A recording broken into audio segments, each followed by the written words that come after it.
Amis téléspectateurs, bienvenue au cœur du mystère.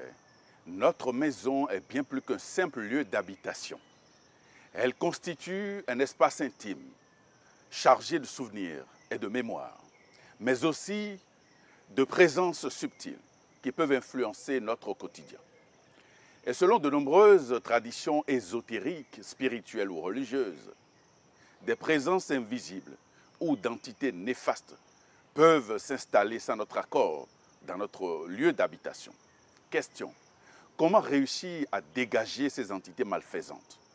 Dans un instant, nous suivrons les explications et approches de solutions de notre spécialiste du jour. Et nous recevons ce soir Aristide Nounagnon, il est mage kabbaliste. Aristide Nounagnon, bienvenue au cœur du mystère et prenez place. Merci. Aristide Nounagnon, comment ressentir la présence d'entités négatives chez soi? Pour certains, c'est facile, pour d'autres, c'est difficile. Ouais. Parce que les entités négatives sont de 1001 formes. Elles ne se ressemblent pas toutes, et elles ne sont pas de même forme. Ouais. Elles n'ont pas les mêmes attributs, elles n'ont pas les mêmes activités. Donc, d'une entité négative à une autre, la sensation serait différente. Ouais. La manière de ressentir ou de savoir serait différente également. Certaines personnes arrivent à ressentir directement. Certaines personnes arrivent à voir carrément. Certaines personnes ont ce que nous appelons l'odorat psychique. Ouais. Et quand elles arrivent dans le lieu, pourront sentir qu'il y a quelque chose qui ne va pas. Qui ne va pas. Certaines personnes, quand elles arrivent dans un lieu, elles pourront, après, avec leur toucher, ressentir que dans le lieu, il y a quelque chose qui ne va pas. D'autres pourront entendre qu'il y a quelque chose qui ne va pas également. La plupart des gens n'ont pas ces facultés dont je parle. La plupart des gens n'ont pas l'odorat psychique, n'ont pas le toucher psychique, n'ont pas la vision psychique non plus. Donc, pour le commun des mortels, comment est-ce qu'on sait qu'il y a une entité négative quelque part? Soit vous avez des problèmes dans votre vie qui sont nouveaux, il n'y en avait pas, et vous commencez à en avoir dans le lieu. Je donne un exemple précis. La coiffeuse, dans son salon de coiffure, tout marchait très bien. Aujourd'hui, ça ne marche plus. Le lieu n'attire plus de clients. Il n'y a plus personne qui entre dans ce salon.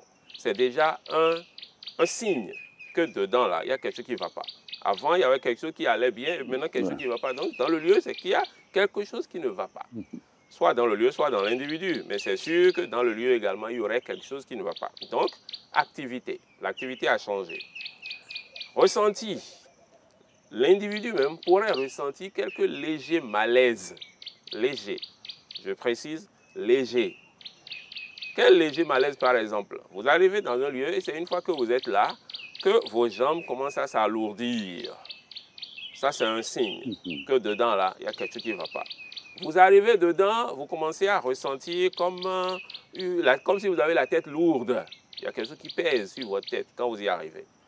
Vous arrivez dans le lieu, subitement, vous avez des frissons. Subitement. Ouais. Il ne fait même pas froid, mais il fait bien chaud. Mais vous arrivez, vous avez des frissons. Vous arrivez dans un lieu, par exemple, subitement, vous avez sérieusement chaud. Alors qu'on est en période de saison des pluies, il fait frais partout. C'est rien que des légers malaises dont je parle et qui vous indiquent qu'il y a quelque chose de nouveau, il y a quelque chose de toute façon de spirituel, de psychique dans le lieu. Pour d'autres cas, ce ne seraient pas les sensations. Ce seraient les présences d'animaux que vous ne verrez pas normalement en un lieu. Une accumulation, grande accumulation de cancrelats par exemple, les cafards. Vous en avez en grande quantité dans un lieu. Alors que ce n'est pas une cuisine, hein, ce n'est pas des toilettes non plus. Alors dans ce lieu, vous commencez à constater, un autre exemple, des criquets. Il y en a plein, beaucoup. Vous commencez à constater qu'il y a beaucoup de fourmis, surtout les fourmis rouges à grosse tête là, qu'on appelle à en fond. Vous commencez à les constater dans un lieu. Et bien ça, c'est en train de vous parler. Ça devrait vous dire que dans ce lieu-là, il y a quelque chose qui ne va pas. Il y a un autre signe dont il va parler. Ce signe-là ne ment jamais. Quand en un lieu donné, vous commencez à constater que le sable commence à se faire voir sur votre carreau. C'est-à-dire, c'est comme s'il y avait une place par laquelle le sable ressortait de la terre. Et la plupart du temps, vous irez voir, vous n'allez même pas voir de fourmis là qui sont en train de creuser et de faire une fourmilière dans votre maison. Non, il n'y a même pas de fourmis, il n'y a rien, il n'y a pas d'espace où le sable soit en train de sortir. Rien. Mais vous allez constater que le sable, quand vous vous levez, qu'il y a du sable quelque part dans la maison et qui forme un tas, comme une petite fourmilière dans votre maison. Là, vous savez qu'il y a un problème. Il y a quelque chose qui ne va pas dans le lieu, dans la maison. Alors, Aristide Ounagnon, Oui. comment expliquer l'avènement ou l'apparition de tels signes dans votre maison? Comment est-ce qu'on peut expliquer cela? Quelles en sont les causes? Les causes sont souvent, c'est les émotions des gens, les pensées des gens qui sont à la base de la chose. C'est-à-dire l'individu même, l'individu qui vit. Je suppose, je reviens à la coiffeuse. Elle est seule dans son salon de coiffure. Ouais. Elle y reçoit bien des gens. Est-ce qu'elle a des pensées saines, nobles, pures? Est-ce qu'elle est tout le temps en train de purifier le lieu? Ouais. Si oui, pour ces deux questions, cela veut dire que ce qu'il y aurait Ouais. comme impureté dans son lieu-là, c'est clair, c'est des impuretés qui sont amenées par autrui. Il y a des gens qui ont installé chez elles, par gris-gris ou par sorcellerie, des entités négatives. Et ces entités négatives viennent assiéger le lieu. Il y a cette possibilité. Ouais. L'autre possibilité, c'est qu'elles-mêmes nourrissent vis-à-vis d'autrui des pensées négatives ou des émotions négatives. L'un dans l'autre, c'est elles-mêmes qui créent tout ce tamas de négativité dans son lieu. L'autre possibilité, c'est les gens qui viennent. Les gens qui viennent et qui viennent. Lorsque vous prenez un lieu et qu'il y a beaucoup de gens qui visitent le lieu, c'est sur ce lieu-là, il est chargé de négativité. Alors, est-ce qu'il peut exister, par exemple, des entités qui sont sur les lieux depuis des siècles, voire des millénaires? Ça existe. Ça dépend de ce que le lieu a été pendant des années ou pendant des siècles ou pendant des millénaires. Ouais. Aujourd'hui, il y a eu de l'urbanisation partout. Mais il y a une chose qui est vraie. Il y a des coins qui, dans le passé, avaient été de gros tas d'ordures. Ouais, ouais, ouais. Il y a des coins qui, dans le passé, avaient été des fosses septiques Ouais, ouais. et qu'on a dû combler. Comblé. Il y a des coins qui avaient été des cimetières et qu'on a dû raser. À ce jour, les énergies négatives qui y étaient avant, y sont toujours. Si vous ne prenez pas vous ne prenez pas la décision de raser ces énergies négatives, Ouais, elles y de sont les nettoyer, elles y sont. Absolument. Et maintenant, qu'est-ce qu'il faut faire quand on fait ce constat-là? Quand on fait le constat que son lieu est miné, Oui. Monsieur le journaliste, je vais aller un peu en arrière. Ouais. Il ne faut pas avoir fait le constat. Il faut Avant prendre de venir, l'habitude c'est ça. de nettoyer ces lieux, lieux de vie, lieux de travail. Ouais. Il ne faut pas aller au point où vous avez fait le constat qu'il y a quelque chose qui ne va pas avant de commencer à nettoyer. À nettoyer. Parce que quand vous faites le constat, c'est déjà un peu tard. Un peu. C'est-à-dire qu'il faudra utiliser les grands moyens. Ouais. Mais si vous balayez tout le temps chez vous, Ouais. vous n'arriverez jamais au jour où il faudra faire le grand nettoyage. Donc, si vous êtes déjà en train de faire un nettoyage petit à petit chaque jour, votre maison ne va pas devenir un tas d'ordures. Mais si vous constatez qu'il y a déjà des impuretés d'ordre monstrueux, là, c'est qu'il y a un travail à faire. Alors, quel genre de travail faut-il faire? Faut-il faire, oui, voilà la question. Il y a beaucoup de travaux qu'on pourrait faire dans des cas du genre. Beaucoup.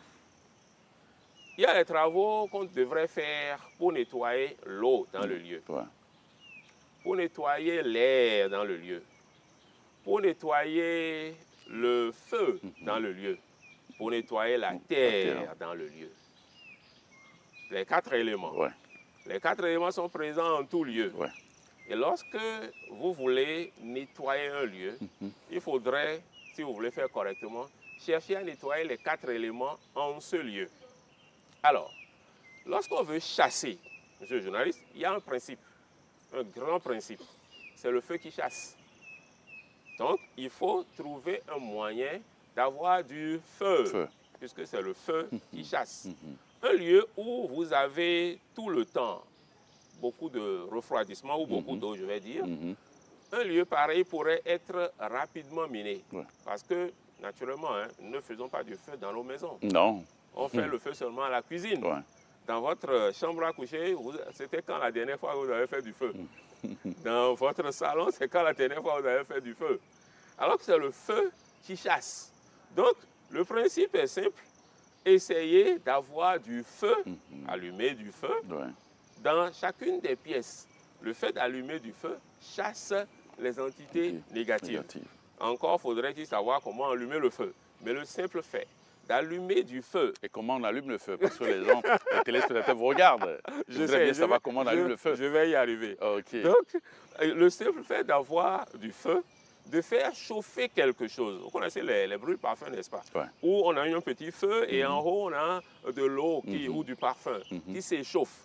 Le simple fait d'avoir quelque chose qui est en train de s'échauffer dans votre pièce, c'est en train de chasser des entités négatives. Avoir quelque chose qui chauffe. Alors, je reviens en arrière. On a parlé de comment chauffer, comment allumer. Allumer le feu. Allumer le feu. Je commence directement à donner quelques recettes. Il y a possibilité d'allumer 3 bougies. 3 bougies. Bougies blanches, hein, les bougies de tous les jours. 3 bougies blanches que vous allumez. Et au milieu de ces 3 bougies blanches, donc vous les allumez en triangle, et au milieu de ces 3 bougies blanches, vous prenez un verre de sel. Il y a du sel, simple sel. Hein. Vous pouvez ajouter du sable, mettre du sel si vous voulez. Si on veut faire bien et mieux, on va couper un peu de gingembre dans ce sel. Un peu d'oignon aussi dans le sel. Gingembre seul suffit. Oignon seul suffit. Si on mélange les deux, ça va donner un résultat un peu plus fort. Gingembre, c'est un fruit de feu. Oignon également. Donc, c'est du feu qu'on a mis dans du sel, qui veut dire que c'est de la terre qu'on a chauffée. Et on a 3 bougies autour pour amplifier le feu qui est déjà dans le sel. C'est le principe que je viens d'expliquer tout simplement. Donc, on a un dispositif qui va produire un feu assez intense dans la salle et qui va donc chasser des impuretés présentes dans la salle. On aura ainsi purifié la terre, puisqu'il y a du sel. On aura purifié le feu également. Puisque c'est un lieu où il y a de l'air, naturellement, les impuretés qu'il y a dans ce lieu, dans l'air également, seront nettoyées. Mais lorsqu'on veut nettoyer les impuretés de l'air, il est mieux d'aller utiliser des encens. Beaucoup plus simple. Donc, la petite recette que je viens de donner, c'est pour nettoyer n'importe quel lieu, quel que soit ce qui est en train de nous déranger, quelle que soit l'entité qui est en train de nous déranger, que ce soit une entité de feu, d'air, d'eau ou de terre. Maintenant, j'avais dit qu'il fallait purifier chacun des éléments. Lorsque nous voulons purifier l'eau, qui est souvent l'élément le plus touché dans nos demeures, l'eau, nous irons prendre de l'eau, on va mettre du sel dedans, on met de l'eau salée qu'on laisse reposer dans la salle, n'importe quelle salle, de l'eau avec une bonne poignée de sel, quel que soit le type de sel. Parce que les gens me demandent tout le temps, on prend quel sel? Gros grain, sel marin, sel fin, sel c'est sel. N'importe quel sel, toute une poignée, que vous mettez dans une bonne bassine plastique. J'insiste sur le mot plastique. Donc, dans une bassine plastique d'eau salée, on laisse la bassine quelque part dans le lieu qu'on veut purifier. Cette bassine, si elle y reste pendant 24 heures, 24 heures même c'est trop, de la nuit au matin, la période magnétique de la journée, l'eau ainsi attire tout ce qu'il y a comme impureté dans le lieu. Si on fait ressortir cette eau, on pourra purifier un peu le lieu. L'eau, si on y mettait quelques gouttes de jus de citron, quelques gouttes de vinaigre, quelques gouttes peut-être d'essence de basilic également, c'est des amplificateurs. On n'a pas besoin de tout ça. On peut juste utiliser l'eau salée. Mais si on utilise ces amplificateurs, ça fait que la chose marche encore un peu mieux. Mais l'eau salée, ça suffit pour purifier l'eau dans le lieu. Lorsqu'on veut purifier l'air, on ira prendre des encens. De préférence, un encens qui fait bien les nettoyages de lieux. Qui fait le dégagement, la purification. De lieux. Qu'on aille prendre de la citronnelle, par exemple. Ça le fait très bien. De l'encens pontifical, très bonne odeur, nettoie très bien les lieux. La sauge. La sauge, ça fait très bien. Le romarin, ça le fait très très bien également. Anis étoilé, super fort. dans l'art de nettoyer les points. Ouais. Il y a tellement d'encens qui permettent de nettoyer. Vous allez prendre les encens qui font à base d'hysope également, de l'essence d'hysope. Ça nettoie très très bien. De toute façon, des fumigations qui vont s'élever et qui pourront nettoyer l'air ambiant. Ça vous permet de bien nettoyer. Lorsque vous allumez du feu quelque part, ce feu nettoie le feu dans le lieu. Simple bougie. C'est curieux, hein? Une simple bougie allumée quelque part nettoie le feu dans le lieu. Donc, c'est bon d'avoir souvent une bougie allumée dans un coin où vous êtes sûr que ça ne va pas créer un incendie. Parce que allumer des bougies, j'en ai fait l'expérience plusieurs fois, le feu est dangereux. Vous laissez ça quelque part, vous allez brûler votre maison. Donc, il faudrait que ce soit laissé à un point où vous êtes sûr que vous l'avez à l'œil. C'est important. Vous l'avez à l'œil. Ça brûle, ou alors c'est les bougies qui sont faites dans les pots où ça ne risque pas de créer un incendie. Laissez une bougie allumée pendant un bon bout de temps, que ça, si ça va jusqu'à 3-4 jours, comment on appelle, si ça brûle pendant 3-4 jours, vous êtes sûr que le lieu là, son feu a été bien nettoyé, bien purifié, même s'il ne s'agit que d'une seule bougie. Les bougies ont ce pouvoir. Seulement, il faut laisser la bougie brûler pendant un temps considérablement long, avant que la bougie ne fasse ce travail de purification de feu au sein du lieu. Mais une fois que c'est fait, vous constaterez vous-même que le lieu est devenu clair. Les activités qui n'y étaient pas possibles deviendront possibles. Vous aviez un sommeil lourd, un sommeil difficile. Le sommeil va revenir en même temps parce que la tête était chargée. C'est le feu. Vous venez de nettoyer le feu, la tête est plus libre, vous allez dormir plus simplement. Si dans le même temps, vous aviez fait un nettoyage de l'eau, vous allez dormir comme un bébé, c'est sûr, que le lieu va devenir clair. Alors, est-ce que toutes ces précautions que l'on prend, comme vous venez de le décrire, est-ce que ça suffit pour dégager des entités qui se sont bien enracinées dans votre maison? Monsieur le journaliste, en toute chose, la répétition est importante pour garder quelque chose, pour garder un certain facteur ou un certain fait. Je m'explique. J'ai balayé aujourd'hui. Si je ne reviens pas balayer demain, là, il y aura l'impureté de demain qui va s'asseoir. C'est clair. Alors, donc, si je fais tout ce que je viens de dire là, je fais ça cette semaine. Est-ce que la semaine prochaine, je devrais encore refaire? Semaine prochaine, ou dans 2 semaines, ou dans un mois, je devrais encore refaire. Si je n'avais jamais fait, je dois faire ça sur une certaine longue période. C'est-à-dire, si je fais une seule fois, croyez-moi, je viens seulement de racler un peu. Une deuxième fois, j'ai raclé encore un peu. Une troisième fois, j'ai raclé encore un peu. Si je racle tous les jours pendant environ 2 semaines, j'ai pris, ou même 21 jours, j'ai pris une grande partie de ce qui est là, ou alors j'ai libéré carrément tout le lieu. Avant que je refasse, je vais peut-être attendre 6 mois. Peut-être. 1 an. Peut-être, parce que j'ai pris le temps de bien racler en premier lieu. Et là, je suis sûr que tout est nettoyé et donc la vie peut continuer. C'est le travail qu'on devrait faire lorsque souvent on vient d'intégrer une nouvelle maison. Intégrer un nouvel appartement. Je viens de prendre ma nouvelle boutique. Les travaux que je viens d'indiquer là, on devrait les faire tout le temps quand on vient d'intégrer quelque chose. Vous ne savez pas qui avait été là, ce que les personnes avaient eu à faire dedans, quel genre d'impureté il y avait dedans, vous ne savez pas. Donc quand vous arrivez, il faut faire ces travaux de base. Alors je reviens à votre question. Est-ce que cela suffit pour résoudre... Pour dégager l'entité qui s'est enracinée? La plupart des entités seront déracinées par ce que je viens d'indiquer. Ça suffit largement pour la plupart des entités. Alors, monsieur le journaliste, au risque de vous décevoir, il y a des entités qui, lorsqu'elles sont envoyées par sorcellerie dans un certain coin, il y a des entités, pas toutes, vont carrément s'y installer et prennent un titre foncier. C'est-à-dire ne veulent pas quitter. Alors, vous serez obligé, si vous constatez que les malaises continuent, vous constatez que le problème continue. J'ai été faire tous ces travaux parce que je ne vends pas. Mais je constate qu'après 3 mois où j'ai eu à faire les trucs mensuellement, sur 10 jours par mois, pendant 3 mois, c'est toujours pareil. Je ne vends toujours pas. Ah, là, il y a problème. Je continue de sentir les malaises qui m'indiquent, ou je continue de voir, ou je continue d'entendre qu'il y a quelque chose là chez moi. Qu'il faut régler. Qu'il faut régler. Cela veut dire que toutes les méthodes que je viens d'indiquer là paraissent insuffisantes pour régler ce problème particulier. Là, tout ce que je dirais, c'est d'aller chercher de l'aide.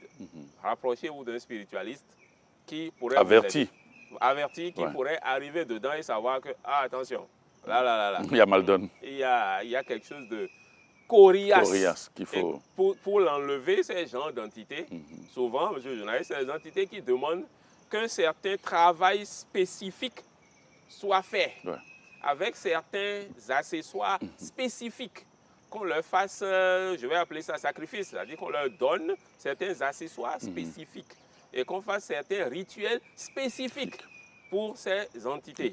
Et donc, très souvent, un bon spiritualiste saura si c'est une entité d'air, de feu, de l'eau, de terre, quel genre de travail il faudra faire dessus afin de dégager cette entité spécifique. Là, vous allez faire le travail comme il faut et le truc va se dégager. Mais est-ce qu'il existe des entités qui, en dépit de tout, ne partent pas et qui s'installent là durablement? Non, ça n'existe pas. Si vous lui donnez le travail, si vous lui donnez ce qu'il faut, le truc va toujours se dégager. Un principe général en matière de spiritualité, c'est que tout ce qui est entité réside dans un certain lieu.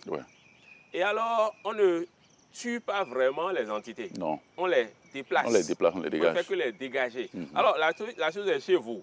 Vous lui dites, vous êtes simplement en train de lui dire, hé, ici, là, tu n'es plus la bienvenue.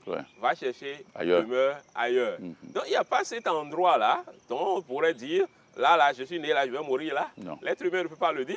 Une entité spirituelle ne pourra pas le dire. Non plus. C'est lorsque vous lui donnez ce qu'il faut, dire, hé, va jouer ailleurs. Ici, là, c'est plus ton lieu. Il va se dégager, naturellement. Un peu comme on prend Caterpillar pour dégager les personnes qui ne veulent pas être dégagées. Là. On dégage également les entités négatives. Ce n'est pas que la chose sera tuée, je répète. Non, tu ne tues pas une entité, on la dégage. On la dégage, on la fait simplement bouger. Déplace-toi pour que moi ici, j'ai la paix. Et la chose va se dégager. Alors, est-ce que nous-mêmes, nous qui habitons une maison, nous sommes les habitants de la maison, de par nos vibrations, nos énergies, qu'on va peut-être ramasser un peu partout, ou que nous émettons, ou des gens qui viennent nous voir, qui viennent entourés d'entités qu'elles-mêmes, elles ignorent, ces personnes-là. Et qui viennent, quand elles viennent chez nous, elles trouvent le terrain et puis elles n'ont pas envie de partir. Absolument. Alors, dans ce cas, qu'est-ce qu'il faut faire? Lorsque c'est des gens qui amènent ce genre d'entité, c'est facile. Il suffit de faire du nettoyage, de la purification, comme je l'avais indiqué au départ. Ce n'est pas des choses qui viendront s'installer, s'enraciner. Ce qui s'installe, s'enracine, franchement, c'est quelque chose qui a été amené volontairement. C'est quelqu'un qui a été envoyé avec une certaine volonté. Et on lui dit, tant que toi, là, on ne te fait pas ce qu'on doit te faire pour que tu te déplaces là, tu ne te déplaces pas, tu fais de ce lieu ta maison. Si ce n'est pas ce genre d'entité, juste quelqu'un qui portait ça, un grand malade, par exemple, porte beaucoup d'entités négatives. C'est un fait. Un grand malade, quelqu'un qui est sérieusement malade, porte beaucoup d'entités négatives. Lorsque vous allez dire à votre parent malade de venir rester auprès de vous à la maison pour qu'il se fasse traiter, vous devrez savoir que vous êtes en train d'inviter chez vous des entités. Parce que ce sont ces entités-là qui font ces malaises. Donc, lorsque vous recevez cette personne, il est clair que la salle, la chambre dans laquelle la personne va rester, quand elle va partir après, il faudra nettoyer. Ou même quand elle est encore là, il faudra nettoyer. Mais les entités que cette personne apporte ne sont pas des entités qui vont s'enraciner dans la maison. Elles s'enracinent en cet individu, pas dans le lieu. Elles s'enracinent au sein de l'individu. Et c'est pourquoi l'individu a ses malaises, pas au sein du lieu. Quand la personne est partie là, elle est partie avec ses choses. Donc il n'y a qu'un, vous savez un peu vous, Vous parfez du parfum, vous promenez, quelques heures plus tard, le parfum est toujours là. Ouais. Voilà, donc C'est le même phénomène. c'est le même phénomène. Ouais. L'œil restera les quelques senteurs de la présence de l'individu. Ouais. Nettoyer est facile. Mais lorsque on vous a envoyé l'entité, petite ou grande, lui disant de venir s'installer chez vous, de s'installer dans votre fauteuil, dans votre lit, s'installer à un lieu précis de votre maison de manière à s'y enraciner, c'est là qu'il est difficile d'enlever ces genres de choses. Mais c'est quelqu'un qui a porté et qui a amené. Non, c'est facile à nettoyer. Très bien. Alors, Aristide Nounayon, nous avions parlé tout à l'heure de la purification des 4 éléments. Absolument. Alors, nous allons revenir sur l'élément eau, par exemple. Parfois, lorsqu'on consacre l'eau, lorsqu'on y met des substances pour charger l'eau, au fin de nettoyer la maison et tout. Oui. Alors, dès qu'on finit l'opération, le reste, qu'est-ce qu'on en fait de l'eau? L'eau, vous voulez dire? Oui, absolument. L'eau qui est restée dans la bassine. L'eau consacrée, plastique, oui. Alors, pourquoi plastique? Pourquoi plastique? Plastique parce que, voyez-vous, vous avez de l'eau que vous avez laissée là, l'eau salée. Au moins salée. On peut ajouter toutes les autres choses dont on a parlé tout à l'heure, mais au moins l'eau est salée. Et on a laissé l'eau là pendant des heures sur des heures sur des heures. L'eau emmagasine tout ce qu'il y avait comme impureté dans la salle. Quand vous venez prendre cette eau, elle pourrait vous retransmettre tout ce qu'elle a emmagasiné. Seul le plastique ne permet pas de transmettre. Donc vous pourrez prendre sans risque. Mais vous gardez vraiment comme ça. Si vous prenez et que vous faites ça, et que votre poitrine, par exemple, est en contact direct avec l'eau, sur la verticale de l'eau, l'eau pourrait vous envoyer dans la poitrine les impuretés qu'il y a dedans. Je sais de quoi je parle, j'en ai vu. Donc on prend l'eau et on laisse à une certaine distance de son corps. Et on va jeter cette eau-là dans les toilettes. Nécessairement. Il ne faut pas jeter quelque part au milieu de la voie. Il ne faut pas jeter dans sa maison et dire oh, bon, c'est dans la terre, non, c'est dans la terre. Non, ça va dans les toilettes parce que cette eau ne doit pas toucher quelqu'un. Si ça vous touche, vous risquez beaucoup de choses. Si cette eau-là vous touche, donc ce n'est pas bon que l'eau aille toucher quelqu'un. Donc on verse cette eau dans les toilettes, nécessairement. Alors, lorsque vous achetez une parcelle, et que bon, vous voulez y construire une maison, ou peut-être un bureau, tout ça. Absolument. Alors, qu'est-ce qu'il faut faire à l'avance? Avant de l'avoir acheté, essayez de voir si le coin est vivable. Très bien. C'est-à-dire, si vous voulez parler de la zone ou de l'espace? Les deux. La zone, le quartier, la parcelle. Est-ce qu'elle est vivable? C'est-à-dire, il y a des coins où c'est tout un quartier qui est miné. Oui, qui est complètement noir. Complètement noir. Alors, si vous allez acheter une parcelle dans ce quartier qui est miné, vous arrivez à nettoyer votre parcelle, croyez-moi, chaque jour qui passe, les mines de toutes les autres maisons là viendront encore s'installer chez vous. C'est tout un quartier qui est miné. Donc, c'est des choses qui se déplacent, elles sont chez elles. C'est vous qui êtes venu vous installer, c'est vous l'intrus. Donc chaque jour, vous nettoyez, chaque jour, ça va encore revenir. Chaque jour, ça va encore revenir. Vous aurez des ennuis pour dormir tous les jours, sauf les jours où vous faites purification. Donc là, dans le cas d'espèces que tous les jours, ça veut dire que tous les jours, vous devriez faire du nettoyage. Du nettoyage. Si vous achetez et que vous allez construire sur un terrain pareil. Donc avant même d'acheter, essayez de voir. De sonder. Est-ce que la zone est vivable? C'est une bonne zone. Est-ce que le lieu est vivable? Est-ce que, si c'est pour dormir dedans, est-ce que vous pourrez y rester avec vos enfants, votre épouse, votre époux? Si c'est pour faire un lieu d'activité, est-ce que cette zone-là et cette parcelle-là sont en liaison directe avec l'activité que vous voulez mener en ce lieu? Donc, si c'est déjà bon, vous pouvez acheter le terrain. Vous avez acheté. Avant de vous mettre à construire dessus, est-ce qu'il est nécessaire de purifier? Pas vraiment. Vous pouvez construire, mais avant que vous n'habitiez, ou du moins une fois que la toiture aura été faite, commencez à faire le nettoyage du lieu et de la maison que vous avez construite dessus. nettoyer, nettoyer, nettoyer petit à petit, jusqu'à la finition. Et une fois que tout nettoyage aura été fait, vous pourrez intégrer. Maintenant, il y en a qui sollicitent le concours des spiritualistes, etc., des exorcistes et tout, pour venir dégager les entités de la maison ou peut-être faire la consécration. Alors quand la maison n'est pas bien consacrée, ou la consécration a été faite par... Que mettez-vous dans la consécration? C'est-à-dire vous consacrez la maison à une entité donnée. Ah, d'accord. Et que la personne qui vient faire l'opération n'est peut-être pas qualifiée ou bien formée. Oui. Est-ce que ça ne vous expose pas à la présence d'autres entités? Vous savez, le tout dépend de ce à quoi la maison a été consacrée. Si ça a été consacré, je prends un exemple. Ouais.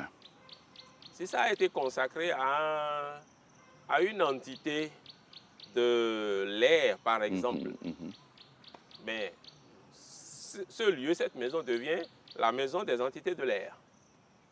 Vous aurez, à partir de ce jour, toute forme d'entités de l'air qui viendront rôder autour dans de votre maison, qui viendront rôder autour de vous, chez vous.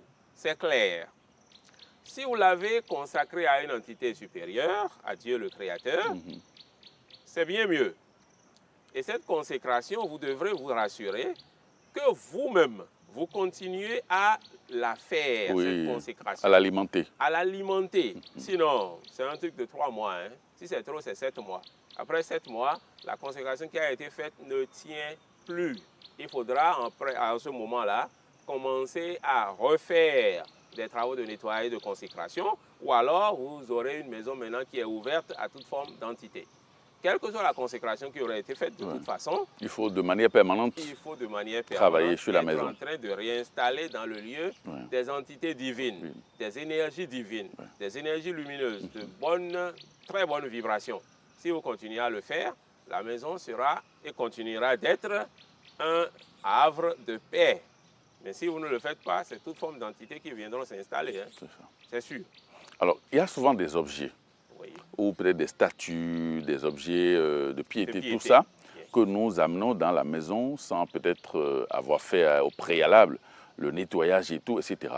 Alors, lorsqu'on amène ces objets de piété dans la maison, et qui, on l'imagine, sont également entourés d'entités de toutes sortes, quels sont les risques que l'on encourt?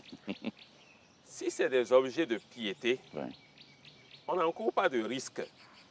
Mais l'idéal est d'avoir déjà fait un bon nettoyage de la statue ou de l'objet considéré. Ça peut même être une simple image. Parce que nous croyons en spiritualité que même lorsque vous allez prendre l'image d'un grand maître, par exemple, la lumière de ce grand maître commence à s'irradier dans à inonder la maison. C'est clair. Encore faudrait-il que cette image-là soit consacrée. Nettoyée d'abord, puis consacrée. Lorsque vous avez une grande statue, même petite, d'une certaine entité divine, statue de la Vierge Marie, statue du Christ, ces statues font descendre dans le lieu de manière sérieuse les énergies de cette entité divine. Encore faudrait-il, je répète encore, que ce soit bien nettoyé, que ce soit consacré également. Surtout. Mais la consécration n'est pas aussi nécessaire que ça. Pourquoi? Parce que c'est le soleil qui fait consacrer les statues. Tout ce qu'il y a comme statue et objet de piété, c'est le soleil qui les consacre. Lorsque le soleil se lève le matin, sa lumière va s'installer dans toutes les statues. Toutes les statues. Si la statue a été bien nettoyée, c'est le nettoyage qui est la chose importante. Quand vous commencez à prier avec cette statue, sa consécration sera faite avec les énergies solaires. C'est un grand principe spirituel. Je retourne donc au nettoyage. C'est le nettoyage qui est important. Si vous ne nettoyez pas, c'est beaucoup d'entités qui viendront s'y installer. Et vous allez dire, mais j'ai la statue du Christ à la maison, j'ai la statue de Saint-Michel à la maison, mais pourtant, on me dit que ma maison est minée. Le Saint-Michel est là, c'est une grande statue. Dans votre Saint-Michel, là, il y a quoi dedans? C'est ça. Est-ce que c'est réellement les énergies de Saint-Michel qui sont là? Qui sont là. C'est la question qu'il faut se poser. Pour que les énergies de Saint-Michel s'installent dans votre statue, vous avez une chose à faire, un bon nettoyage. Comment se fait le nettoyage? Tout autour de la statue, vous allumez 3 bougies. Tout autour de la statue, vous allumez 3 bougies. Vous irez prendre de l'eau, puis de l'alcool, alcool vendu en pharmacie. Vous mélangez les deux dans un bol. Vous irez chercher une toile blanche, un tissu blanc. C'est cette toile blanche qui va vous servir de chiffon. Vous mettez la toile blanche dans l'eau alcool et vous commencez à nettoyer la statue avec la toile. Vous pouvez prendre 10 minutes pour nettoyer une statue de moins d'1 mètre. Quand vous serez en train de passer la toile blanche sur la statue, vous allez arriver à un certain point où vous constaterez que la statue va commencer à dégager une vive chaleur. Tant que vous n'arrivez pas à ce point-là, votre statue n'est pas encore nettoyée, n'est pas encore purifiée. Vous devez faire astiquer la statue, passer, repasser, sans hâte. Il faut prendre tout son temps. Faire comme un paresseux. Faire comme quelqu'un qui a toute sa journée rien que pour faire ce nettoyage. Faire que ce travail. Ah oui, c'est important. Parce que quand vous allez finir, comme je disais, vous constaterez que la statue va commencer à dégager une énorme énergie. Cette énergie qu'elle est en train de dégager est en train de vous dire que les véritables énergies de cette statue ont commencé à y habiter. Et que cette statue est en train de travailler sur vous. Je vous donne un petit témoignage. Il y a quelqu'un, je fais plein d'émissions où j'explique ce genre de choses. Et il y a quelqu'un qui a entendu le truc et qui l'a fait. Pendant qu'il était en train de nettoyer sa statue de Vierge Marie, il a commencé à sentir des choses bouger dans ses jambes. Et quand il a fait taper ses jambes comme ça, là, il y a un magouillat mort qui en est sorti de ses jambes. Et là, il s'est dit réellement, la statue a commencé à travailler sérieusement. Parce qu'il a passé beaucoup d'années à avoir des douleurs dans les jambes. Il ne savait pas pourquoi. Il a fallu simplement qu'il astique sa statue avec 3 bougies autour pour que ça donne ce résultat. On peut également, pendant qu'on est en train de faire ce nettoyage de statue, quelle que soit la statue, être en train de faire ses prières. Parce que c'est les énergies de l'entité là qui ont commencé à réellement y descendre. Mais donnez vos vœux à ces énergies. Vous serez étonné de voir avec quelle rapidité ça va se concrétiser. Vous voulez un nettoyage de vous-même, vous voulez une purification. Pendant que vous astiquez, demandez cette purification. Vous allez voir comment vous allez devenir léger rapidement. Comment vous serez nettoyé vous-même rapidement par les énergies qui sont en train de sortir de cette statue. Donc rien que le nettoyage, avec 3 bougies allumées tout autour, ça fait ressortir intensément les énergies de la statue et ça fait que le lieu commence à devenir un lieu pur. Des jours et des jours après, cette statue serait en train de recevoir les grandes énergies solaires et qui vont continuer maintenant à charger la statue. Si vous priez tout le temps devant, vous constaterez alors que cette statue va devenir consacrée. Et c'est là que la statue protège la maison, protège le lieu. Là que la statue commence à purifier également ce lieu. Mais attention, il faudrait régulièrement faire ce nettoyage de la statue. Il faudrait régulièrement faire des prières devant cette statue afin que ça continue d'être un lieu de purification et de protection. Très important. Parce que quand les gens se rendent compte que c'est cette statue qui vous donne la possibilité de gagner beaucoup d'argent, qui vous donne la possibilité d'être inattaquable vis-à-vis de la sorcellerie, les gens vous ont tenté, ils n'y arrivent pas, mais on se rend compte que c'est devant la statue là que tout ce qu'on vous lance, que tout sort quand vous êtes devant cette statue. Croyez-moi, ils vont s'attaquer à la statue. On ne va plus s'attaquer à vous. Parce qu'on sait que quand on vous attaque, il suffit que vous soyez devant la statue, tout sort. C'est bon. C'est avec la statue maintenant là qu'on va régler votre problème. Les gens vont installer toutes sortes de choses négatives dans la statue. Dans la statue. Pour que quand vous travaillez avec, la statue ne réponde plus. Il vous revient alors de renettoyer la statue cette fois-ci, de manière plus profonde cette fois-ci, afin qu'elle redevienne ce qu'elle était avant. Et alors votre statue va recommencer à vous donner toutes les grâces qu'elle vous donnait avant. Donc c'est le nettoyage. Et quelle peut être la périodicité en termes de nettoyage des objets de piété qu'on a à la maison? Normalement, une fois tous les 6 mois. Si vous n'êtes pas quelqu'un comme moi. Si vous n'êtes pas quelqu'un dont on sait que vous avez des objets de piété que vous utilisez. Si vous n'êtes pas quelqu'un qu'on pourrait être tout le temps en train d'attaquer, une fois tous les 6 mois, ça suffit. Mais si vous savez vous-même que vous utilisez de manière ardente vos objets là, même les tableaux et tout ça. Oui, si vous savez que tout le temps, vous êtes en train de les utiliser et qu'on pourrait être en train de vous faire de ce genre de choses, une fois par mois, vous devez les nettoyer. Une fois par mois, vous devez les nettoyer.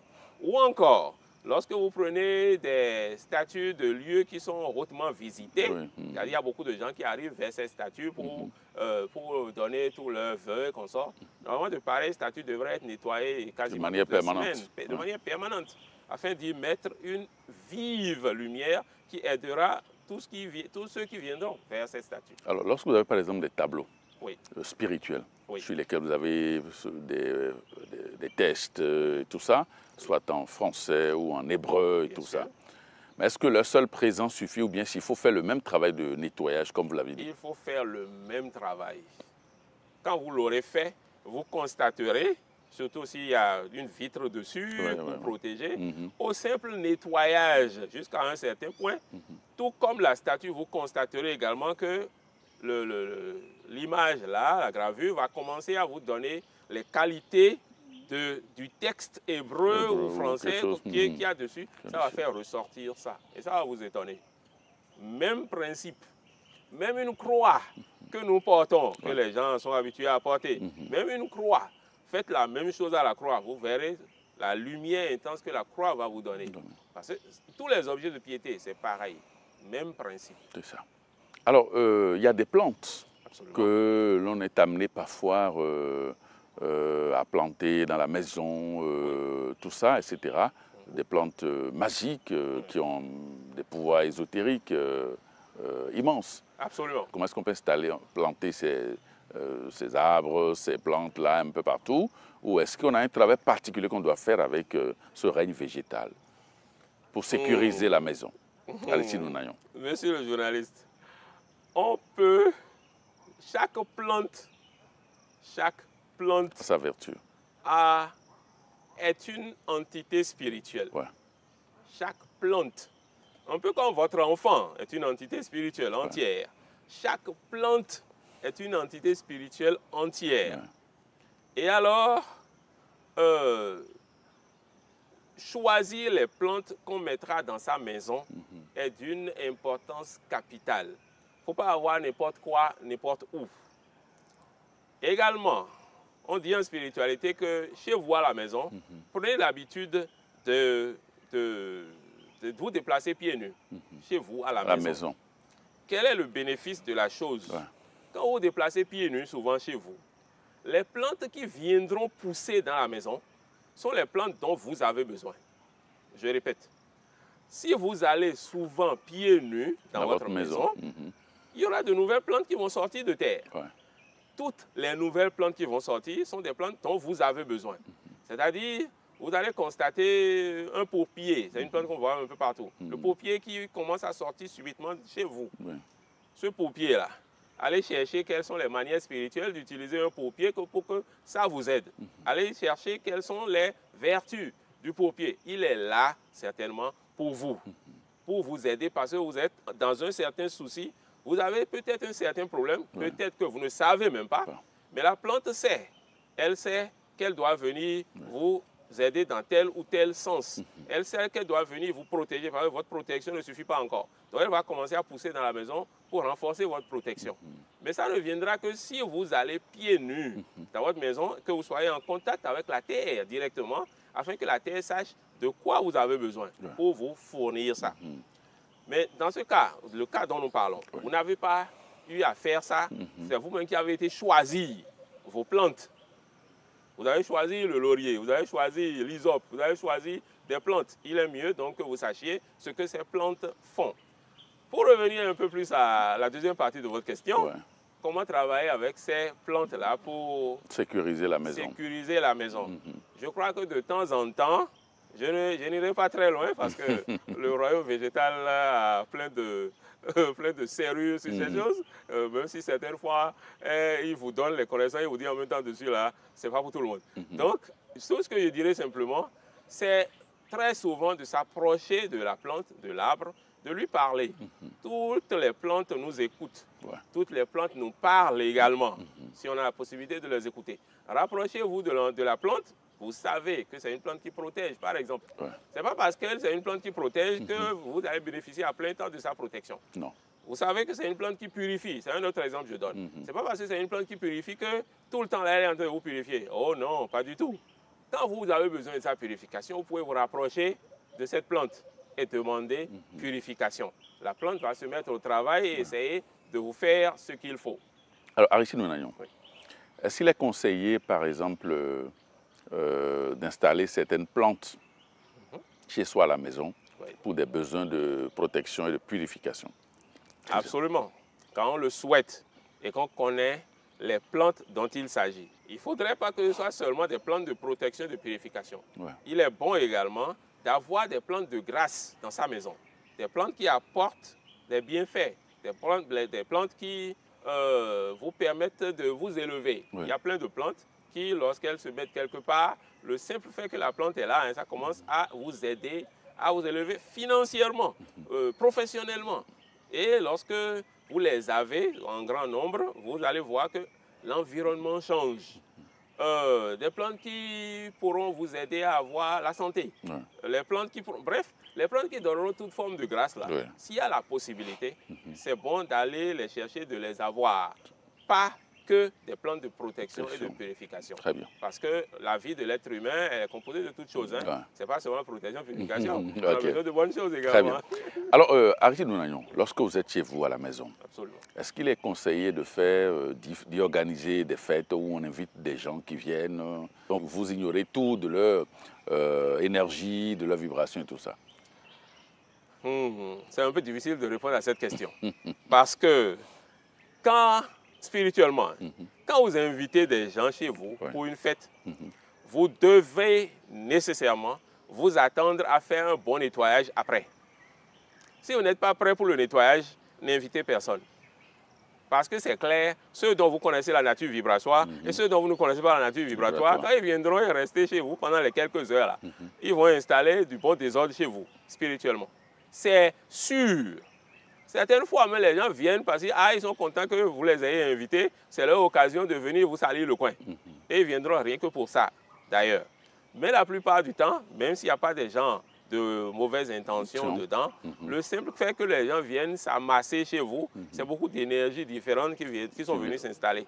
Vous devez, après la fête, quelques jours plus tard, faire du nettoyage du lieu, nécessairement, pour que le lieu redevienne ce que c'était avant. Alors, il y a des sons que l'on utilise dans les maisons, les sons, les mantras, pour dégager l'environnement, pour nettoyer et aussi pour protéger la maison. Alors, quelle est l'efficacité de ce genre de choses? Ce genre de choses est très efficace. Très efficace. Ça n'a pas besoin nécessairement d'être des sons qui sont des sons adaptés, comme on pourrait le dire. Vous prenez votre propre voix et vous enregistrez sur votre portable ou vous enregistrez n'importe où une phrase disant « Cette maison est libre de toute négativité » ou plutôt non. Vous dites « Cette maison est la demeure des énergies pures, des énergies divines. Toute entité négative se dégage de ce lieu. » C'est la phrase que vous avez enregistrée. Vous faites jouer cette phrase-là dans la maison pendant toute une journée. Vous allez libérer le lieu de tout ce que cette voix et cette phrase-là peuvent nettoyer. C'est vrai, ça n'enlèvera pas tout. Mais croyez-moi, ça aura enlevé un grand nombre de négativités. Ce n'est que votre voix, et ce n'est que votre intention. L'intention portée par la voix a un effet matériel. Parce que si on vous appelle, vous savez qu'on vous a appelé, vous allez venir. Donc si on vous chasse, vous sentez également qu'on est en train de vous chasser. Si vous pouvez partir, vous allez partir. C'est le même principe. À côté de cela, si je reviens à votre question, il y a des sons, il y a des mantras qui peuvent même briser des murs. Quand vous commencez à jouer ces sons, ça purifie. Ça apporte une ambiance de paix, de gaieté, une ambiance franchement de sérénité dans le lieu. Chasse tout ce qui est impur. Tout ce qui est contraire à cette sérénité est dégagé. Lorsque vous jouez ces sons, réellement et très souvent, ça fait ce travail.